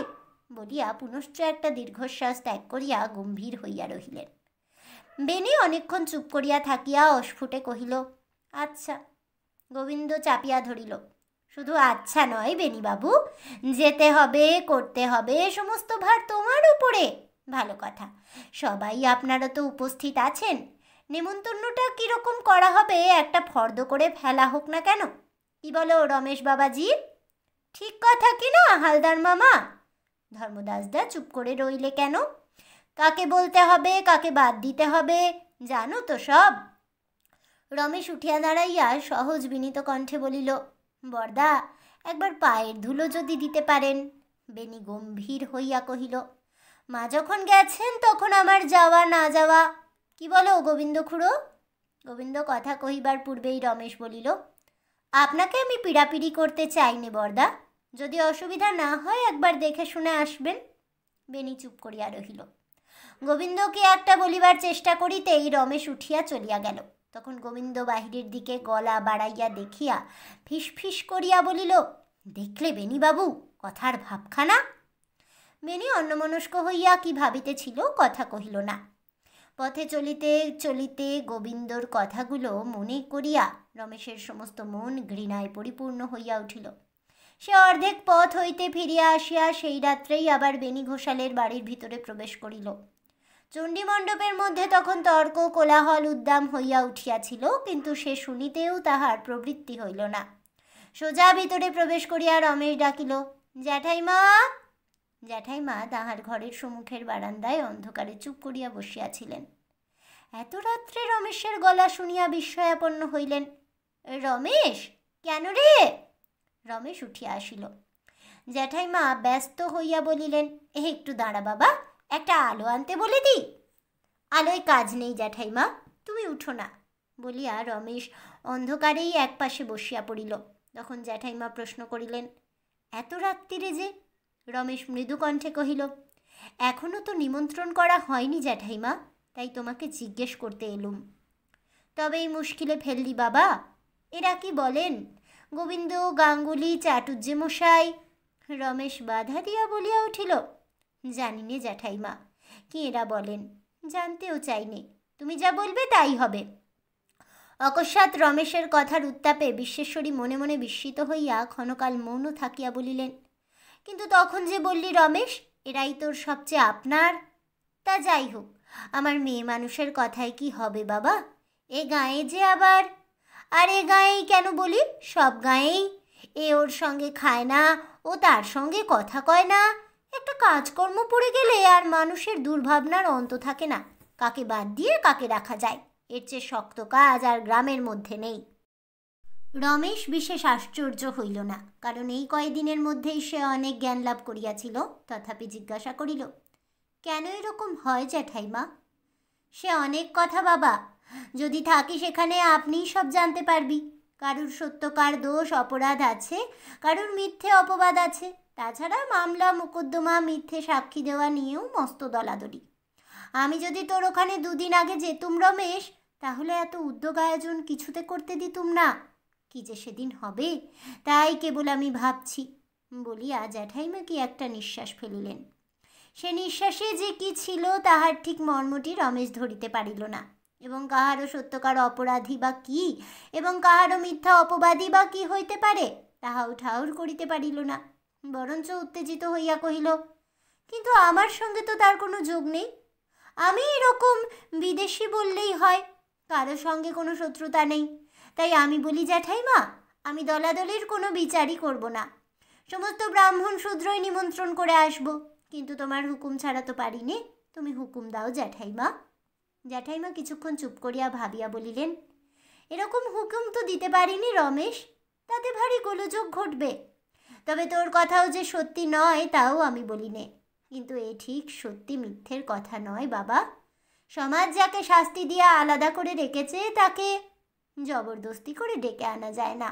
সমাজ যাই হোক, তাকে মান্য করতেই হবে, নইলে তার ভালো করবার মন্দ করবার কোনো শক্তিই থাকে না। এরকম হলে তো কোনো মতে চলতে পারে না রমেশ। ভাবিয়া দেখিলে রমেশ এ কথা যে অস্বীকার করিতে পারিত তাহা নহে, কিন্তু এইমাত্র নাকি বাহিরে এই সমাজের শীর্ষস্থানীয়দের ষড়যন্ত্র এবং নিচাশয়তা তাহার বুকের মধ্যে আগুনের শিখার মতো জ্বলিতেছিল। তাই সে তৎক্ষণাৎ ঘৃণা ভরে বলিয়া উঠিল, এ গাঁয়ের সমাজ বলতে ধর্মদাস, গোবিন্দ, এরাই তো। এমন সমাজের এক বিন্দু ক্ষমতাও না থাকে, সেই তো ঢের ভালো জ্যাঠাইমা। জ্যাঠাইমা রমেশের উষ্ণতা লক্ষ্য করিলেন, কিন্তু শান্ত কণ্ঠে বলিলেন, শুধু এরা নয় রমেশ, তোমার বরদা বেনিও সমাজের একজন কর্তা। রমেশ চুপ করিয়া রহিল। তিনি পুনরূপী বলিলেন, তাই আমি বলি, এদের মত নিয়ে কাজ করো গে রমেশ, সবেমাত্র বাড়িতে পা দিয়েই এদের বিরুদ্ধতা করা ভালো নয়। বিশ্বেশ্বরী কতটা দূর চিন্তা করিয়া যে এরূপ উপদেশ দিলেন, তীব্র উত্তেজনার মুখে রমেশ তাহা ভাবিয়া দেখিল না। কহিল, তুমি নিজেই মাত্র বললে জ্যাঠাইমা, নানান কারণে এখানে দলাদলির সৃষ্টি হয়। বোধ করি ব্যক্তিগত আক্রোশটাই সবচেয়ে বেশি। তাছাড়া আমি যখন সত্যি মিথ্যে কারো দোষ অপরাধের কথাই জানি নে, তখন কোনো লোককেই বাদ দিয়ে অপমান করা আমার পক্ষে অন্যায়। জ্যাঠাইমা একটুখানি হাসিয়া বলিলেন, ওরে পাগলা, আমি তোর গুরুজন, মায়ের মতো, আমার কথাটা না শোনাও তো তোর পক্ষে অন্যায়। কি করব জ্যাঠাইমা, আমি স্থির করেছি আমি সকলকেই নিমন্ত্রণ করব। তাহার দৃঢ় সংকল্প দেখিয়া বিশ্বেশ্বরীর মুখ অপ্রসন্ন হইল। বোধ করি বা মনে মনে বিরক্ত হইলেন। বলিলেন, তাহলে আমার হুকুম নিতে আসাটা তোমার শুধু একটা ছলনা মাত্র? জ্যাঠাইমার বিরক্তি রমেশ লক্ষ্য করিল, কিন্তু বিচলিত হইল না। খানিক পরে আস্তে আস্তে বলিল, আমি জানতুম জ্যাঠাইমা, যা অন্যায় নয় আমার সে কাজে তুমি প্রসন্ন মনে আমাকে আশীর্বাদ করবে। আমার তাহার কথাটা শেষ হইবার পূর্বে বিশ্বেশ্বরী বাধা দিয়া বলিয়া উঠিলেন, কিন্তু এটাও তো তোমার জানা উচিত ছিল রমেশ, যে আমার সন্তানের বিরুদ্ধে আমি যেতে পারবো না। কথাটা রমেশকে আঘাত করিল, কারণ মুখে সে যাই বলুক, কেমন করিয়া তাহার সমস্ত অন্তঃকরণ কাল হইতে এই জ্যাঠাইমার কাছে সন্তানের দাবি করিতেছিল। এখন দেখিল এ দাবির অনেক ঊর্ধ্বে তার আপন সন্তানের দাবি জায়গা জুড়িয়া আছে। সে ক্ষণকাল মাত্র চুপ করিয়া থাকিয়াই উঠিয়া দাঁড়াইয়া চাপা অভিমানের সুরে বলিল, কাল পর্যন্ত তাই জানতুম জ্যাঠাইমা, তাই তোমাকে তখন বলেছিলুম, যা পারি আমি একলা করি, তুমি এসো না। তোমাকে ডাকবার সাহসও আমার হয়নি। এই ক্ষুণ্ণ অভিমান জ্যাঠাইমার অগোচর রহিল না, কিন্তু আর জবাব দিলেন না। অন্ধকারে চুপ করিয়া বসিয়া রহিলেন। খানিক পরে রমেশ চলিয়া যাইবার উপক্রম করিতেই বলিলেন, তবে একটু দাঁড়াও বাছা, তোমার ভাড়ার ঘরের চাবিটা এনে দি। বলিয়া ঘরের ভিতর হইতে চাবি আনিয়া রমেশের পায়ের কাছে ফেলিয়া দিলেন। রমেশ কিছুক্ষণ স্তব্ধভাবে দাঁড়াইয়া থাকিয়া অবশেষে গভীর একটা নিঃশ্বাস ফেলিয়া চাবিটা তুলিয়া লইয়া আস্তে আস্তে চলিয়া গেল। ঘণ্টা কয়েক মাত্র পূর্বে সে মনে মনে বলিয়াছিল, আর আমার ভয় কি, আমার জ্যাঠাইমা আছেন। কিন্তু একটা রাত্রিও কাটিল না, তাহাকে আবার নিঃশ্বাস ফেলিয়া বলিতে হইল না, আমার কেউ নেই, জ্যাঠাইমাও আমাকে ত্যাগ করেছেন। বাহিরে এইমাত্র শ্রাদ্ধ শেষ হইয়া গিয়াছে। আসন হইতে উঠিয়া রমেশ অভ্যাগত দিকের সহিত পরিচিত হইবার চেষ্টা করিতেছে। বাড়ির ভিতরে আহারের জন্য পাতা পাতিবার আয়োজন হইতেছে। এমন সময় একটা গোলমাল হাঁকাহাঁকি শুনিয়া রমেশ ব্যস্ত হইয়া ভিতরে আসিয়া উপস্থিত হইল। সঙ্গে সঙ্গে অনেকেই আসিল। ভিতরে রন্ধনশালার কপাটের একপাশে একটি 25-26 বছরের বিধবা মেয়ে জড়সড় হইয়া পিছন ফিরিয়া দাঁড়াইয়া আছে, এবং আরও একটি প্রৌঢ়া রমণী তাহাকে আগলাইয়া দাঁড়াইয়া ক্রোধে চোখ মুখ রক্তবর্ণ করিয়া চিৎকারে অগ্নিস্ফুলিঙ্গ বাহির করিতেছে। বিবাদ বাঁধিয়াছে পরাণ হালদারের সহিত। রমেশকে দেখিবা মাত্র প্রৌঢ়া চেঁচাইয়া প্রশ্ন করিল, হ্যাঁ বাবা, তুমি গাঁয়ের একজন জমিদার? বলি, যত দোষ কি এই খেন্তি বামনির মেয়ের? মাথার উপর আমাদের কেউ নেই বলে কি যতবার খুশি শাস্তি দেবে? গোবিন্দকে দেখিয়াই কহিল, ওই উনি মুখুজ্জে বাড়ির গাছ পিতিষ্ঠের সময় জরিমানা বলে স্কুলের নামে 10 টাকা আমার কাছে আদায় করেননি কি? গায়ের 16 আনা শেতলা পুজোর জন্যে 2 জোড়া পাঁঠার দাম ধরে নেননি কি? তবে কতবার ওই এক কথা নিয়ে ঘাঁটাঘাঁটি করতে চান শুনি? রমেশ ব্যাপারটা কি কিছুতেই বুঝিতে পারিল না। গোবিন্দ গাঙ্গুলি বসিয়াছিল, মীমাংসা করিতে উঠিয়া দাঁড়াইল। একবার রমেশের দিকে একবার প্রৌঢ়ার দিকে চাহিয়া গম্ভীর গলায় কহিলেন, যদি আমার নামটাই করলে ক্ষান্ত মাসি, তবে সত্যি কথা বলি বাছা, খাতিরে কথা কইবার লোক এই গোবিন্দ গাঙ্গুলি নয়, সে দেশ শুদ্ধ লোক জানে। তোমার মেয়ের প্রায়শ্চিত্তিও হয়েছে, সামাজিক জরিমানাও আমরা করেছি, সব মানি, কিন্তু তাকে যজ্ঞিতে কাঠি দিতে তো আমরা হুকুম দিইনি। মরলে ওকে পোড়াতে আমরা কাঁধ দেব। কিন্তু ক্ষান্তমাসি চিৎকার করিয়া উঠিল, বললে, তোমার নিজের মেয়েকে কাঁধে করে পুড়িয়ে এসো বাছা, আমার মেয়ের ভাবনা তোমাকে ভাবতে হবে না। বলি, হ্যাঁ গোবিন্দ, নিজের গায়ে হাত দিয়ে কি কথা কও না। তোমার ছোট ভাত যে ওই ভাড়ার ঘরে বসে পান সাজছে, সে তো আর বছর মাস দেড়েক ধরে কোন কাশি বাস করে অমন হলদে রোগা সলতেটির মতো হয়ে ফিরে এসেছিল শুনি। সে বড় লোকের বড় কথা বুঝি। বেশি ঘাঁটিও না বাপু, আমি সব জারি জুড়ি ভেঙে দিতে পারি। আমরাও ছেলে মেয়ে পেটে ধরেছি, আমরা চিনতে পারি, আমাদের চোখে ধুলো দেওয়া যায় না। গোবিন্দ খ্যাপার মতো ঝাঁপাইয়া পড়িল। তবে রে হারামজাদি মাগি। কিন্তু হারামজাদি মাগি একটু ভয় পাইল না, বরং এক পা আগাইয়া আসিয়া হাত মুখ ঘুরাইয়া কহিল, মারবি নাকি রে? খেন্তি বামনিকে ঘাঁটালে ঠক বাঁচতে গাঁ উজাড় হয়ে যাবে, তা বলে দিচ্ছি। আমার মেয়ে তো রান্নাঘরে ঢুকতে যায়নি, দোরগোড়ায় আসতে না আসতে হালদার ঠাকুরপো যে খামোখা অপমান করে বসলো। বলি, তার বেয়ানের তাঁতি অপবাদ ছিল নাকি? আমি তো আর আজকের নই গো। বলি, আরো বলবো না এতেই হবে? রমেশ কাঠ হইয়া দাঁড়াইয়া রহিল। ভৈরবাচার্য ব্যস্ত হইয়া ক্ষেন্তর হাতটা প্রায় ধরিয়া ফেলিয়া সানুনয়ে কহিল, এতেই হবে মাসি, আর কাজ নেই। নে সুকুমারী, ওঠ মা, চল বাছা, আমার সঙ্গে ও ঘরে গিয়ে বসবি, চল। পরাণ হালদার চাদর কাঁধে লইয়া সোজা খাড়া হইয়া উঠিয়া বলিল, এই বেশ্যে মাগিদের বাড়ি থেকে একেবারে তাড়িয়ে না দিলে এখানে আমি জলগ্রহণ করব না, তা বলে দিচ্ছি। গোবিন্দ, কালীচরণ, তোমাদের মামাকে চাও তো উঠে এসো বলছি। বেনি ঘোষাল যে তখন বলেছিল, মামা যেও না ওখানে। এমন সব খানকি নটির কাণ্ড কারখানা জানলে কি জাতজম্য খোয়াতে বাড়ির চৌকাঠ মারাই? কালী, উঠে এসো। মাতুলের পুনঃ পুনঃ আহ্বানেও কিন্তু কালীচরণ ঘাড় হেঁট করিয়া বসিয়া রহিল। সে পাটের ব্যবসা করে। বছর চারেক পূর্বে কলিকাতাবাসী তাহার এক গণ্যমান্য খরিদ্দার বন্ধু তাহার বিধবা ছোট ভগ্নীটিকে লইয়া প্রস্থান করিয়াছিল। ঘটনাটি গোপন ছিল না। হঠাৎ শ্বশুর বাড়ি যাওয়া এবং তথা হইতে তীর্থযাত্রা ইত্যাদি প্রসঙ্গে কিছুদিন চাপা ছিল মাত্র। পাছে এই দুর্ঘটনার ইতিহাস এত লোকের সম্মুখে আবার উঠিয়া পড়ে, এই ভয়ে কালী মুখ তুলিতে পারিল না। কিন্তু গোবিন্দের গায়ের জ্বালা আদৌ কমে নাই। সে আবার উঠিয়া দাঁড়াইয়া জোর গলায় কহিল, যে যাই বলুক না কেন, এ অঞ্চলে সমাজপতি হলেন বেনি ঘোষাল, পরাণ হালদার আর যদু মুখুজ্জে মশাইয়ের কন্যা। তাদের আমরা তো কেউ ফেলতে পারবো না। রমেশ বাবাজি সমাজের অমতে এই দুটো মাগিকে কেন বাড়ি ঢুকতে দিয়েছেন, তার জবাব না দিলে আমরা এখানে জলটুকু পর্যন্ত মুখে দিতে পারবো না। দেখিতে দেখিতে 5-7 জন 10 জন চাদর কাঁধে ফেলিয়া একে একে উঠিয়া দাঁড়াইল। ইহারা পাড়া গাঁয়ের লোক।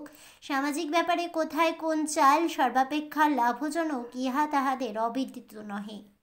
নিমন্ত্রিত ব্রাহ্মণ সজ্জনেরা যাহারা যা খুশি বলিতে লাগিল। ভৈরব এবং দীনু ভট্টাচার্য কাঁদো কাঁদো হইয়া বারবার ক্ষান্তমাসি ও তাহার মেয়ের, একবার গাঙ্গুলি একবার হালদার মশাইয়ের হাতে পায়ে ধরিবার উপক্রম করিতে লাগিল। চারিদিক হইতে সমস্ত অনুষ্ঠান ও ক্রিয়াকর্ম যেন লণ্ডভণ্ড হইবার সূচনা প্রকাশ করিল। কিন্তু রমেশ একটি কথা কহিতে পারিল না। একে ক্ষুধায় তৃষ্ণায় নিতান্ত কাতর, তাহাতে অকস্মাৎ এই অভাবনীয় কাণ্ড।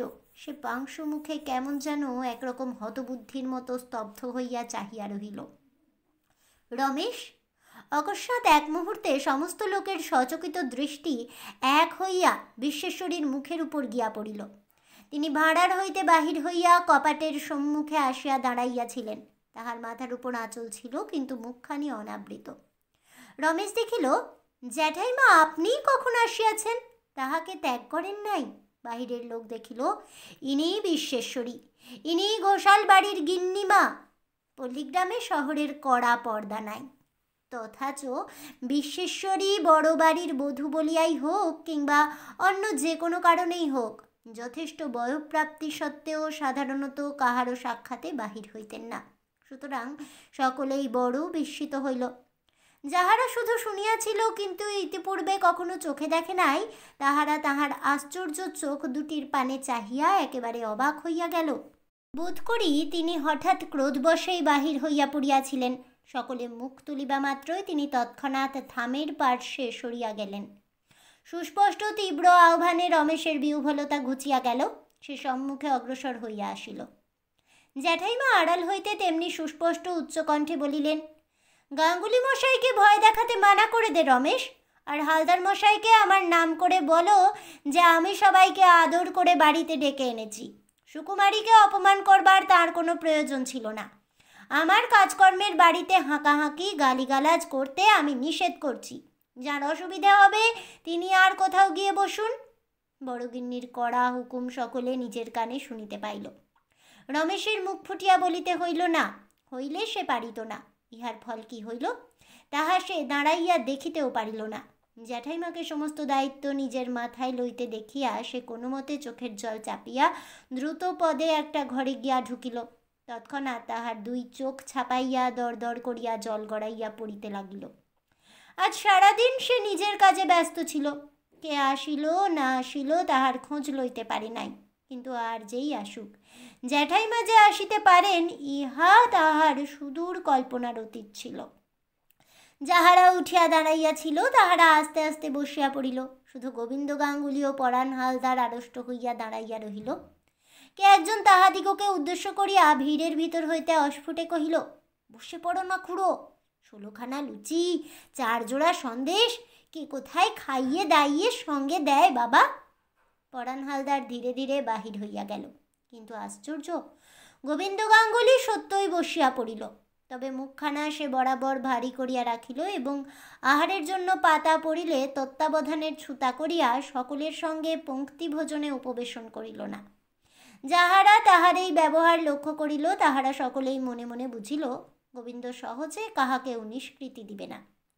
অতঃপর আর কোনো গোলযোগ ঘটিল না। ব্রাহ্মণেরা যাহা ভোজন করিলেন তাহা চোখে না দেখিলে প্রত্যয় করা শক্ত এবং প্রত্যেকেই খুদি, পটল, ন্যাড়া, বুড়ি প্রভৃতি বাটির অনুপস্থিত বালক বালিকার নাম করিয়া যাহা বাঁধিয়া লইলেন তাহাও যৎ কিঞ্চিত নহে। সন্ধ্যার পর কাজকর্ম প্রায় সারা হইয়া গিয়াছে। রমেশ সদর দরজার বাহিরে একটা পেয়ারা গাছের তলায় অন্যমনস্কের মতো দাঁড়াইয়াছিল। মনটা তাহার ভালো ছিল না। দেখিল দিনু ভট্টাচার্য ছেলেদের লইয়া লুচি মন্ডার গুরুভারে ঝুঁকিয়া পড়িয়া একরূপ অলক্ষে বাহির হইয়া যাইতেছে। সর্বপ্রথমে খেদির নজর পড়ায় সে অপরাধীর মতো থতমত খাইয়া দাঁড়াইয়া পড়িয়া শুষ্ক কণ্ঠে কহিল, বাবা, বাবু দাঁড়িয়ে। সবাই যেন একটু জড়সড় হইয়া পড়িল। ছোট মেয়েটির এই কথাটি কথা হইতেই রমেশ সমস্ত ইতিহাসটা বুঝিতে পারিল।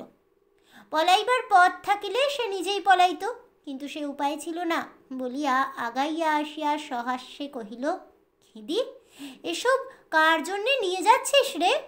তাহাদের ছোট বড় পুটুলিগুলির ঠিক সদুত্তরে খেদি দিতে পারিবে না আশঙ্কা করিয়া দিনু নিজেই একটুখানি শুষ্কভাবে হাসিয়া বলিল, পাড়ার ছোট লোকদের ছেলেপিলেরা আছে তো বাবা, একটু কাঁটাগুলো নিয়ে গেলে তাদের 2খানা 4খানা দিতে পারবো। সে যাই হোক বাবা, কেন যে দেশ শুদ্ধ লোকে ওকে গিন্নিমা বলে ডাকে তা আজ বুঝলুম। রমেশ তাহার কোনো উত্তর না করিয়া সঙ্গে সঙ্গে ফটকের ধার পর্যন্ত আসিয়া হঠাৎ প্রশ্ন করিল, আচ্ছা ভট্টাচার্য মশাই, আপনি তো এদিকের সমস্তই জানেন, এ গায়ে এত রেশারেশি কেন বলতে পারেন? দিনু মুখে একটা আওয়াজ করিয়া বার 2 ঘাড় নাড়িয়া বলিল, হায় রে বাবাজি, আমাদের কুয়াপুর তো পদে আছে। যে কাণ্ড এ কদিন ধরে খেদির মামার বাড়িতে দেখে এলুম। 20 ঘর বামুন কায়েতের বাস নেই, গায়ের মধ্যে কিন্তু 4টে দল। হরনাথ বিশ্বাস 2টো বিলিতি আমরা পেরেছিল বলে তার আপনার ভাগ্নেকে জেলে দিয়ে তবে ছাড়লে। সমস্ত গ্রামেই বাবা এই রকম। তাছাড়া মামলায় মামলায় একেবারে শতচ্ছিদ্র। খেদি হরিধনের হাতটা একবার বদলে নে মা। রমেশ আবার জিজ্ঞাসা করিল, এর কি কোনো প্রতিকার নেই ভট্টাচার্য মশাই? প্রতিকার আর কি করে হবে বাবা, এ যে ঘোর কলি। ভট্টাচার্য একটা নিঃশ্বাস ফেলিয়া কহিল, তবে একটা কথা বলতে পারি বাবাজি, আমি ভিক্ষে শিক্ষে করতে অনেক জায়গাতেই তো যাই, অনেকে অনুগ্রহ করেন। আমি বেশ দেখেছি তোমাদের ছেলে ছোকরাদের দয়া ধর্ম আছে, নেই কেবল বুড়ো বেটাদের। এরা একটু বাগে পেলে আর একজনের গলায় পা দিয়ে জিভ বার না করে আর ছেড়ে দেয় না। বলিয়া দিনু যেমন ভঙ্গি করিয়া জিভ বাহির করিয়া দেখাইল তাহাতে রমেশ হাসিয়া ফেলিল। দিনু কিন্তু হাসিতে যোগ দিল না, কহিল, হাসির কথা নয় বাবাজি, অতি সত্য কথা। আমি নিজেও প্রাচীন হয়েছি, কিন্তু তুমি যে অন্ধকারে অনেক দূর এগিয়ে এলে বাবাজি। তা হোক ভট্টাচার্য মশাই, আপনি বলুন। কি আর বলবো বাবা, পাড়া গাঁ মাত্রই এই রকম। এই গোবিন্দ গাঙ্গুলি এ বেটার পাপের কথা মুখে আনলে প্রায়শ্চিত্ত করতে হয়। খেন্তি বামনি তো আর মিথ্যে বলেনি, কিন্তু সবাই ওকে ভয় করে।